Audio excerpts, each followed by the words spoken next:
YouTube, how's it going? The Goat House is back. Power ranking all 16 NFC teams from worst to first as we approach the 2025 season. 16 is going to be the Saints. I do think they're very much a work in progress still, even though I do like the hiring of Kellen Moore. I think that could prove to be the right choice. Their run game should be pretty decent. Passing game is kind of what holds them down a little bit because it's going to be inconsistent, right? You can't fully expect consistency from this passing game, even though Rattler's looking pretty good. And who knows, it could end up being Shuck, but I feel like it's going to be a Rattler. He's turning some heads at training camp. It just, we just can't expect full consistency in this passing game. And defensively, they got some good players, but hand-picked players for that Dennis Allen defense, which it was that defense for so long. So under Staley, I think it's a work in progress. I think there's definitely going to be an adjustment period here, but I do think there's a light at the end of the tunnel, especially when it comes to the cap space situation the brutal cap space situation they've been in the offseason. Finally kind of nearing the end of that, so the future seems to be bright for the Saints. 15, the New York Giants. It is tough ranking them this low with that defensive line because that defensive line alone can win them some football games that they're just not supposed to win. It could be a game-changing defensive line. And on top of that, that could make the whole defense. So on top of all that, offense should be better, right? It has to be better than it was in the past. You get better at quarterback with Russell Wilson. Even if Jackson Dart has to play, I think he can handle business. I like what I'm seeing from him, like what I saw at Ole Miss from him. And they have weapons as well. And the knock on the offense is they could be a little limited. They're not going to be dominant in any area. Neighbors could be a dominant player, but in any units of that offense, so they could be a little bland as the season goes on with that offense, but better compared to last year. Another big problem for me with the Giants this year is that schedule is brutal. They might have the toughest schedule, the layout of the schedule, the strength of the schedule in football, which is pretty crazy. Number 14, the Panthers, and this is kind of showing how deep the NFC actually is, having a solid team like this, towards the bottom, and they started to heat up a little bit down the stretch, especially on offense, so that offense can continue to grow, can continue to get going. Bryce Young has better weapons, led by Ted McMillan now. They have a pretty deep running back room. They have a solid offensive line, so just about that offense staying consistent and finding a way to be a little more explosive, because maybe they're lacking that, have lacked that in the passing game, but you could kind of start to see that coming out of them as the season goes on here. Defensively is their issue. Sure, they should be better defensively. I would hope. They had one of the worst run defenses I've ever seen in my life last year, so they'll be better. Just you have to grow a lot, and just all over in the defense. They have some ball players. Derek Brown coming back, J.C. Horn. They signed Trevon Merrick.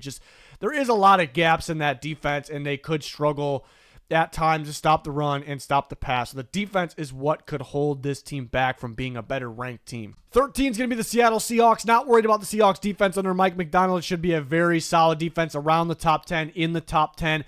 If I had to nitpick, you want their edge rushers to stay healthier and be more consistent getting after the quarterback, but it should be a very solid defense, not going to hold back this team. Offensively, their offense is what could hold back this team, mainly with the offensive line. It really struggled last year. You would expect it to be better this year. How much better? It could limit them in the run game, the passing game at times. Sam Darnold, which Darnold are we going to get, right? He had one really good year. So with Kevin O'Connell, the Vikings weapons, it's going to be a tougher task.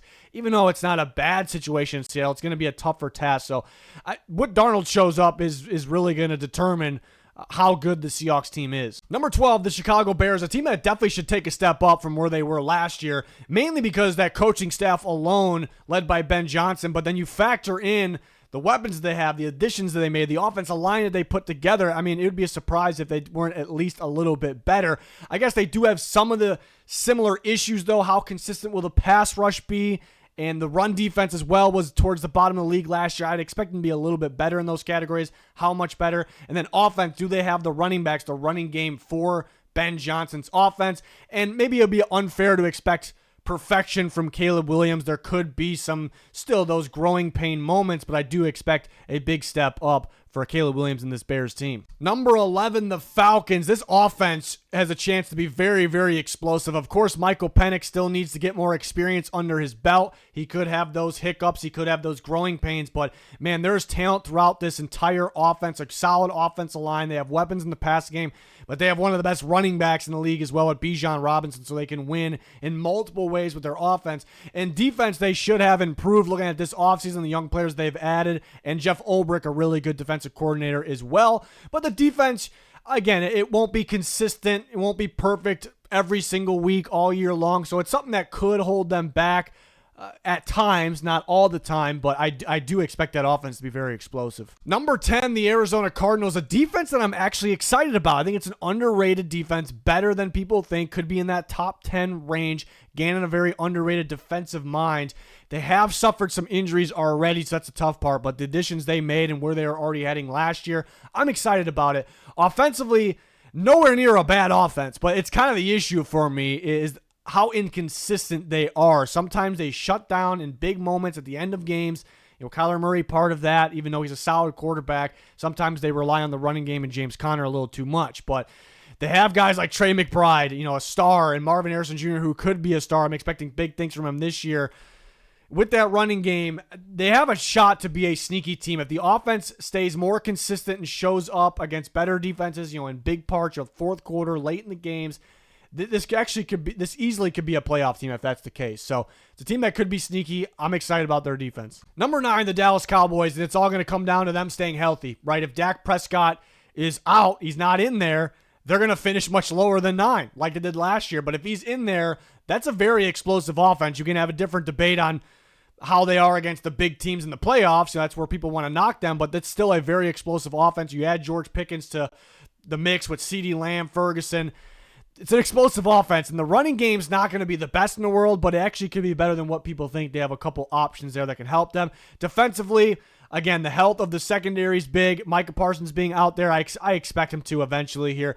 That obviously those things are big, but if they're healthy, everyone's out there. The only worry I would have with the defense is the run defense. Everything else, if they're healthy, everyone's out there, should be pretty solid. So it's just about that durability when it comes to the Dallas Cowboys. Number 8, the San Francisco 49ers, a tricky team to rank, probably the hardest team to rank for multiple reasons.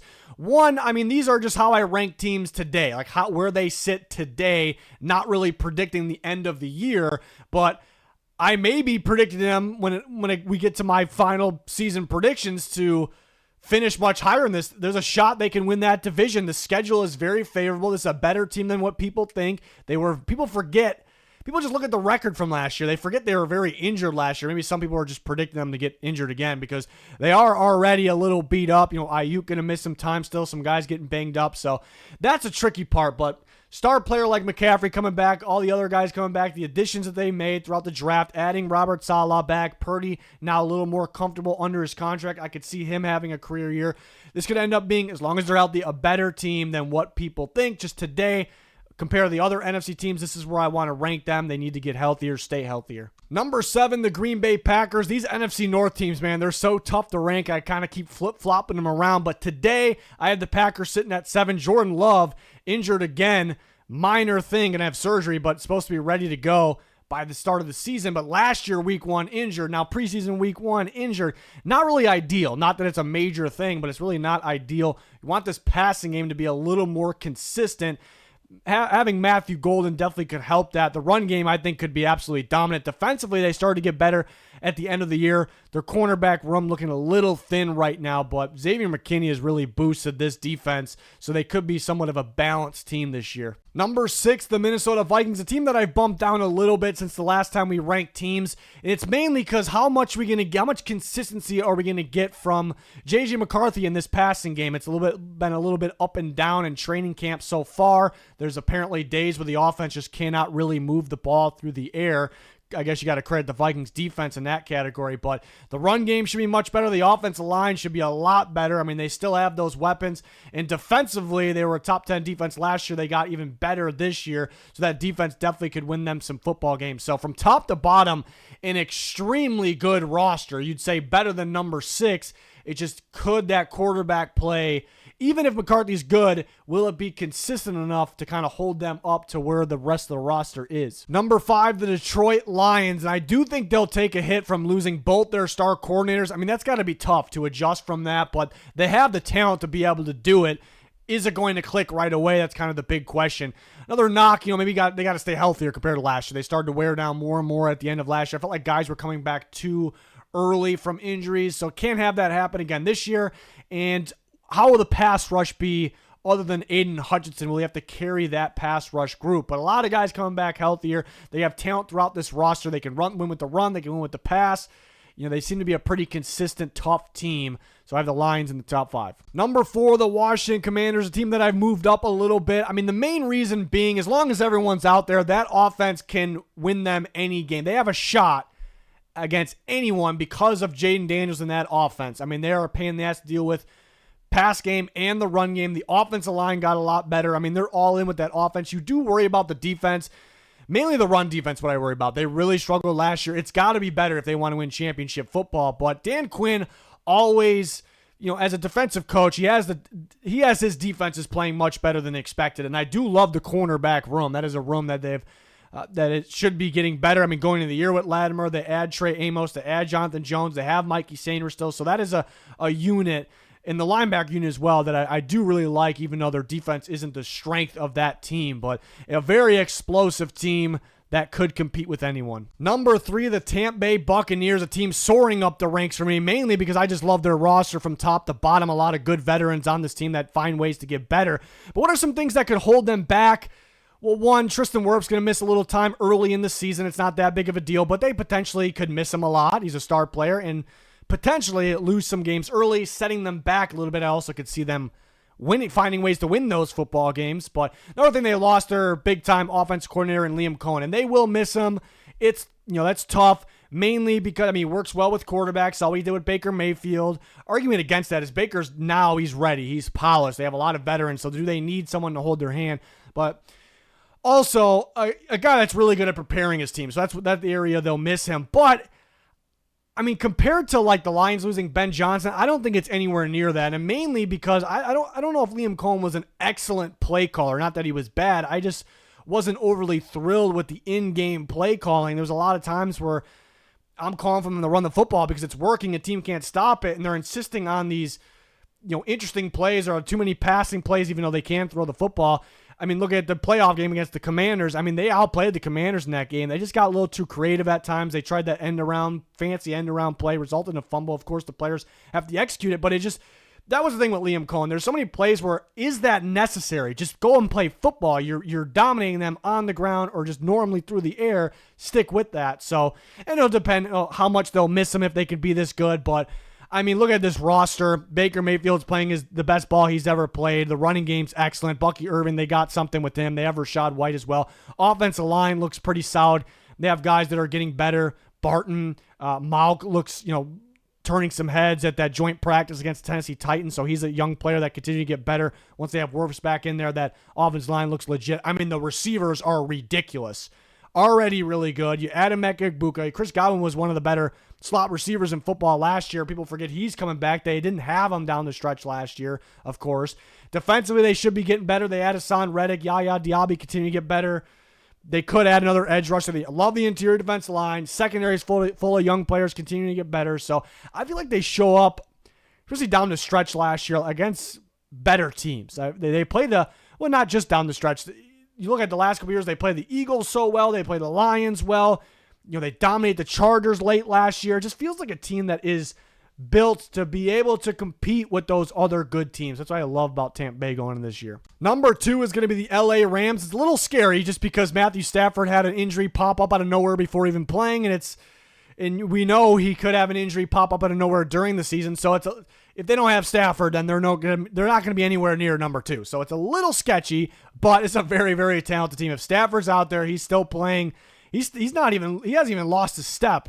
If he's healthy, he's still playing at the top of his game. Adding Devontae Adams in there is obviously huge. Where the offensive line was a little banged up at a situation early last year, they're a little more complete, a little more confident, comfortable with it right now. They have the running game as well. Defensively, they always have young guys stepping up. They draft so well, but a lot of guys that stepped up last year are going to continue to get better. They add Poona Ford, which is a big addition to stop the run on the interior there. So very well coached on both sides of the ball. It's a very talented team. I do think they'll have a battle with the Niners this year. The Cardinals could be a little sneaky, but because the Niners have a much easier schedule than the Rams, and if the Niners stay healthy, I actually could see a scenario where the Niners win that division. I could still predict that. The rankings are just who's the better team, and the Rams are the better team. But it actually could end up being a battle in the West for that division. And number one's got to be the defending Super Bowl champion Philadelphia Eagles. I mean, they're just fresh off being the best team, but looking at this team, they're very capable of remaining that team. They're very talented from top to bottom. They can win in almost every single way with dominant defense, with the running game, with the passing game, the weapons they have. I don't really need to break down the Eagles right now, but they did have a little bit of a scare with Landon Dickerson. Sounds like it's good news. He'll be okay. That's kind of the thing. It really is stopping teams like this is anything, injury scares popping up, because the talent, if they're healthy, it's absolutely there. But I guess some questions. Who's going to step up for Josh Sweat? Who's going to step up for Milton Williams, CJ Gardner-Johnson? Somebody will step up. I mean, the way they draft, the way they develop, the way they coach, I'm pretty confident. I'm not worried about it. But will they, you can make the case, will they be as good? If not, it's not going to be far off. But a very talented team that is very capable of going back to back. So there you have it with the NFC rankings. And the same thing for the AFC teams in a very recent video. All kinds of content on the channel and more to come. Kind of getting ready for my final season predictions. A little bit different than this. It's just this is kind of how the teams, where they sit today rather than prediction schedule, how teams will grow throughout the season. So there you have it. Like, subscribe to No Gains On. Thanks for watching. Goodbye.